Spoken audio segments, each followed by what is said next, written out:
Senator Wolk, who's been in and out, very patient today.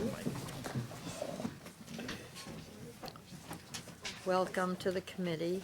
She has SB 1006. SB 1206. 1006. Madam Chair, Madam Chair, members. 1006 is a measure to establish a new firearm violence research center at the University of California. Research into gun-related injury, violence, or death was once the responsibility of the CDC, the Center for Disease Control and Prevention, and was funded by the federal government, along with research on many other public health issues. However, in 1996, at the request of the National Rifle Association, Congress passed something called the Dickey Amendment, authored by Representative Jay Dickey, a Republican from Arkansas. The amendment, combined with a reduction of funding to the CDC, stopped the gun violence research in its tracks, leaving policymakers with insufficient data and evidence to determine the most effective policies to reduce the number of deaths and injuries resulting from firearm violence, now over 33,000 annually in the U.S. and 3,000 in California. California is very well situated to fill this research gap. The University of California has the capacity to do what Congress has failed to do. Let's get the facts, apply sound scientific methods, and find answers that lead to solutions. Support for more firearm violence research is strong and includes, ironically, the author of the Dickey Amendment, Jay Dickey himself, who I believe has written a letter which you all should have. He's changed his mind. He's come out strongly in favor of more research, including this bill. And I will quote from him directly. "Our nation does not have to choose between reducing gun violence injuries and safeguarding gun ownership. States can serve as a democracy's laboratories for firearm violence prevention research, as they do for other major health and social problems.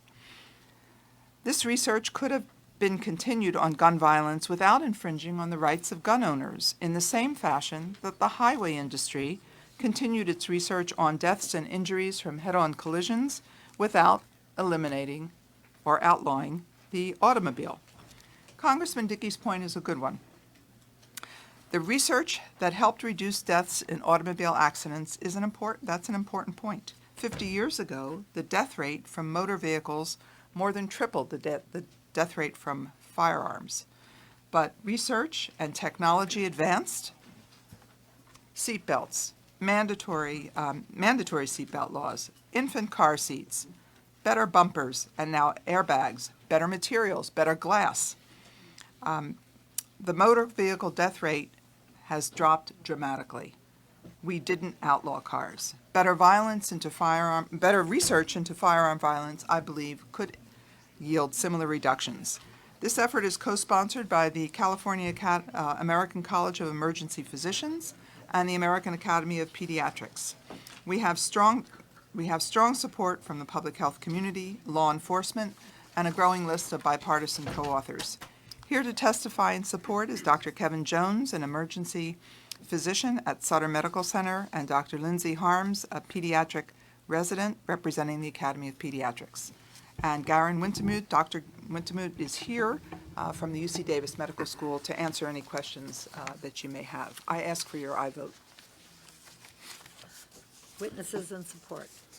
Thank you. My name is Kevin Jones, I'm an emergency physician here at Sutter Medical Center in Sacramento, speaking on behalf of the California chapter of the American College of Emergency Physicians and representing nearly 3,000 emergency physicians in California. As physicians, we rely heavily on research to provide the most up-to-date and evidence-based care. Take, for example, stroke care. Over the last 20 years, the abundance of research has led to over 30% risk in mortality, as well as decreased morbidity significantly, and a large part of that due to evidence looking at prevention of stroke before they even get to us in the emergency department. And so, in contrast, over that 20 years, the research looking at firearm violence has not been as abundant because of the lack of federal funding, and we've seen the effects of that. And so in the emergency department, we see the impact that firearm violence has and see the, firsthand the physical and psychological trauma that it inflicts on its victims, as well as the families that are affected by it, and having to console them due to a lost loved one or significant injury. And so, just as we see the research looking at stroke care and other things that allow me to effectively treat my patients in the emergency department, feel that the research for firearm violence should also be extensive as well, and feel that California is in a position to do that with this bill, and would ask for your support for this bill. Thank you. Madam Chair and committee members, I'm here on behalf of the AAP, which is co-sponsoring this bill and represents 5,000 physicians in the state of California, both subspecialists and general pediatricians. Like our colleagues in emergency medicine, we're in support of SB 1006, and from personal experience, I know that gun violence is a pediatric issue, and this includes homicides, accidental shootings, and teen suicides as well.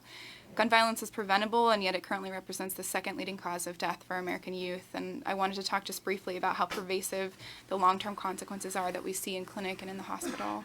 So we know that under the age of 15 in the U.S., you're 10 times more likely to be accidentally killed by firearms than in other industrialized nations. But other consequences that I see are limb deformities from a young boy being accidentally shot by a friend through the leg, traumatic brain injuries in young children accidentally shot by themselves with a household gun. We know that the firearm-based homicide rate in youth in the U.S. is more than 35 times that in other high-income nations. And I've seen how youth incorporate the statistic into their daily lives. I've met a young man who's been shot twice already, whose only plan for not being shot a third time is just not to go outside to go to school, and whose family history of gun violence is stronger than his history of heart disease. And we know that in the U.S., if you're a teen, you're 8 times more likely to commit suicide with firearms than other industrialized nations. We know this is the most common and the most lethal form of suicide for our teens. And in working with parents and siblings that have been torn by grief after the death of their daughters and their brothers, it brings into focus the need for research and data that moves us towards prevention, which is particularly important in our pediatric populations. So where many other fields in public health have made strides to decrease preventable death and injury rates, safer sleeping with sudden infant death syndromes, rear-facing car seats for longer durations in our toddlers population, water safety prevention for drownings, all through research, firearms violence prevention remains stagnant. And in a field with insufficient research, prevention is a best guess effort where high morbidity and mortality rates are the cost of failure. So some opponents may feel that research is unnecessary, either because they anticipate a specific outcome or because they feel that enough research already exists, but I strongly disagree with this. The role of science is to guide us by objective data, especially where our personal bias might be misleading. If there's not enough objective data to clearly guide our preventative practices right now, small, independent, grant-driven research sites lack the organization and context that a UC research center could provide, and California has the opportunity to take a leadership role in an area of national importance. As a pediatrician, I want answers for the families that I see. I want non-biased research. I want objective data to guide me on how best to protect the population of children I serve in the city, and I think that through SB 1006, California has the chance to be at the forefront of achieving this. I thank you for your time, and say aye. Madam Chair, members of the committee, John Lovell on behalf of the California College and University Police Chiefs Association. The testimony of the 2 prior witnesses is an eloquent exposition of the urgency of this for our organization. It is an unhappy reality that active shooter incidents take place disproportionately on college campuses. Last year, there was an active shooter incident on a college or university campus, this is across the country, once every 8 days. We urgently welcome this research strategy to guide us in strategies to reduce that carnage. Thank you. Are there others in support of the bill? Please take that on. Yes, Nick Wilcox, on behalf of the 27 chapters of the Brady Campaign to Prevent Gun Violence, and also on behalf of the Law Center to Prevent Gun Violence in San Francisco, in strong support of this bill. Thank you. Rebecca Gonzalez with the National Association of Social Workers California chapter in support. Lydia Bourne, representing California School Nurses Organization, in support. Khalid Pasagai on behalf of the California Public Defenders Association, also in support. Jennifer Tejada on behalf of California Police Chiefs Association. Sylvia Solis Shaw on behalf of Los Angeles City Attorney Mike Fuhrer, in support. Thank you. Are there speakers in opposition to the bill? Please come forward.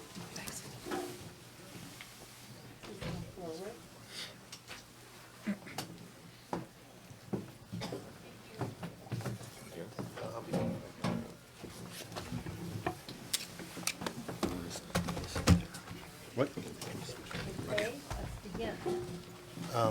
Would you go ahead?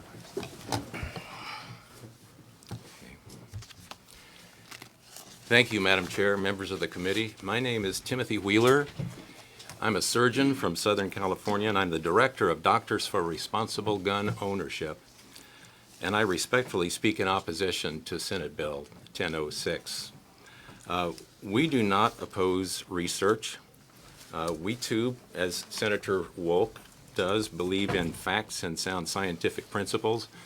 But we came here today to inform you that what is going on in gun research in the public health community deals neither with facts nor with sound scientific principles.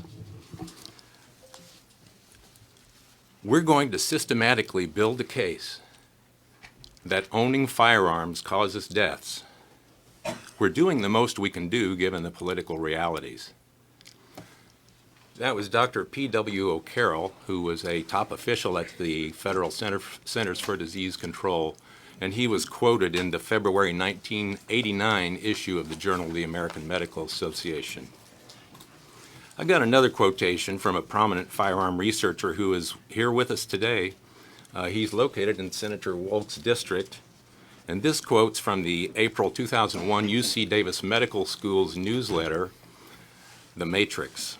Quote, "There was a huge, amply funded political organization that basically said, guns are a good thing, and we don't care how many people die."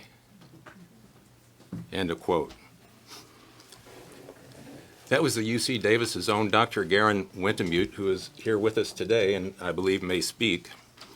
But he was insulting several million American citizens who are the members of the National Rifle Association and the 80 to 100 million Americans who are lawful gun owners. If I had 120 minutes to speak today instead of 120 seconds, I still wouldn't have enough time to tell you all the ways that Dr. Garen Wintemute has cleverly used the medical literature. Actually, this isn't appropriate, I don't think. The bill is requesting the UC Regents to set up a research center. We are not here to name names, cast aspersions on any researcher, and we're certainly not having a trial, because then people are gonna have to answer you, and we're not doing that in this committee. So, Madam Chairman, I if there's a believe- reason why you don't think we should request the UC Regents to set up a research center, or any amendments you want to the bill, please make those, but no. No, we have 16 bills left to hear, and we're not going there right now. Then I will, I'll Madam- make this statement. Madam Chair, may I defer to Dr. Arthur Prisbinda here, the social media director of Doctors for Responsible Gun Ownership then? Madam Chairman, committee members, the fact is simple. Those who have published for decades, quote-unquote, gun violence research, have done so under a very thin veil of objectivity. It's been mostly advocacy research, and it's outrageous that Californian taxpayers, some of whom are gun owners, should subsidize a institute which will go to undermine their constitutional rights. And that is why this bill should not move forward. Thank you. Madam Chairman, members of the committee, Craig DeLuz with the Firearms Policy Coalition. As has often been alluded to in this committee is the Dickey Amendment. And I will read it to you just one more time. It says, none of the funds made available in this title may be used in whole or in part to advocate or promote gun control. The whole point of the Dickey Amendment is simply to make sure that we are, in fact, getting objective information. There is nothing in the Dickey Amendment that prohibits research. What we're saying here is that if you look and just all you have to do is read the language of the bill, and it clearly sets up that this is about looking for research that supports gun control. Now, maybe it's just me, but deductive reasoning is I bring together all of the facts, and then I come up with statements of fact, of what is, and utilize those in order to make decisions. Inductive reasoning is I've already made a decision as to what I want the outcome to be, and I'm going to look for information, research, or data that then supports that. This is an example of inductive reasoning, of reasoning that is about saying we have an end that we want, and we just need the data to support it because the data that currently exists doesn't support it.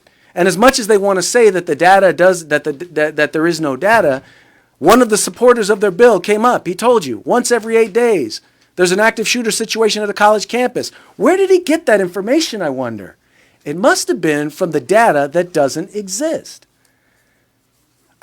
We're not against research. I don't think anyone here is saying that we're against research, but it ought to be objective. And you ought not state in the bill that you have an end game. And that is exactly what is stated. This is basically a sole source contract for an individual who we know wants to ban guns, by a legislator who we know wants to ban guns, being presented to a committee that's already demonstrated, or already passed at least today, bills that ban guns. All I'm saying is if you want us to believe that you are objective, then make sure that this measure, if it passes or if it doesn't pass, but if it does pass, goes forth and actually does have objective measures in it. It is for all of those reasons that we oppose this measure. Thank you. Thank you. Are there others in opposition to the bill? Okay, please do a me too. Madam Chair and members, Sam Paredes representing Gun Owners of California. As we have pointed out in a similar bill in the State Assembly, we are strongly opposed to these predetermined. Well, when you have researchers that can... Okay, we're doing me toos. Sorry, I apologize. I didn't hear you if you spoke that and said that. So my apologies. Me too. Thank you. Madam Chair, members of the committee, Edward of the National Rifle Association, we oppose the bill. Thank you. Thank you. Roy Griffith on behalf of California Rifle and Pistol Association, oppose the bill. Thank you. Are there others in opposition to the bill? Seeing and hearing none, are there questions or comments from members of the committee? Or Senator Stone? Thank you, Madam Chair. I certainly would like to see an objective study done, and I was just curious as to why this wasn't put out for like an RFP, RFQ to find out if there's other UC institutions that may be well suited to do an objective study. You know, it's suspicious. You know, this is your district, UC Davis. There obviously has been some concerns about some of the professors at UC Davis's and their advocacy for more gun control rather than other Second Amendment right issues. So can you explain your rationale and methodology and why we should use UC Davis? Why didn't we go out to an RFP or RFQ? And how do we tell a UC, which is kind of autonomous from the state of California, what they're going to do and how much money we're going to give them to do this if it's in addition to their existing budget? I agree with you about the process, which is why I didn't write the bill that way at all. The money is directed to UC, and they will, through a process, a competitive process, and whatever process they use internally, figure out where they're going to cite such an institute.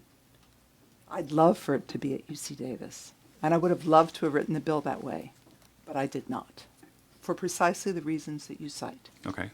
We've asked the budget chair for an appropriation, so we'll go through that process. It would be $5 million for 5 years. And did you ask me something else? I think you might have answered All right. the Thank you, questions. sir. Thanks for the question. You bet. It's Thank important you. to make that very public. Appreciate that. Thank you. Senator Glazer. Madam Chair, I think this is a terrific bill, and if appropriate, I'd be happy to move it. Thank you. The bill has been moved. Would you like to close? I would like to close, and very briefly, because I know you had have in front of you even longer. To the heart of this issue about what the center would be doing and whether the research is truly independent or objective or any of that.